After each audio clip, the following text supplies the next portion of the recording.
আলহামদুলিল্লাহ আমি এখন অনেক সুখে আছি। এক সময় আমার একটা প্রেমিকা ছিল না। প্রেমিকা না থাকার কি যে কষ্ট সেটা একমাত্র যার প্রেমিকা নাই সেই ব্যক্তি বুঝে। আমার বন্ধু বান্ধবের সবার প্রেমিকা ছিল, ওরা সবাই রেস্টুরেন্টে যাইতো, মিট করতো, কত খাওয়া খেয়ে কত কি করতো। ওরে আল্লাহ, মনে হয় যে দুনিয়ার যত সুখ আছে এক দুজনের ভিতরে আল্লাহ ঢাইলা দিছে। কিন্তু আমার তো প্রেমিকা নাই।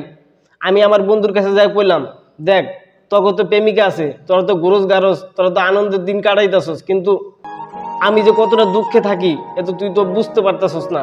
আমার কষ্টটা একটু বুঝ, আমার একটা প্রেমিকা বাস করে দে। ওমা, আমার বন্ধু আমার লগে রাগ হয়ে কইলো যে তুই প্রেম করবি, তুই সব করবি, আমরা বাস করে দিন কে? তোরটা তুই মিল করে নেক গিয়া, তুই কিভাবে নিবি বাউ করে নেক গিয়া। আমার পাত্তাই দিল না, আমার ঠেল্লা ফালাই দিল। পরে আমি অনেক চেষ্টার পরে ওই বন্ধুর প্রেমিকার আমি বাউ করলাম।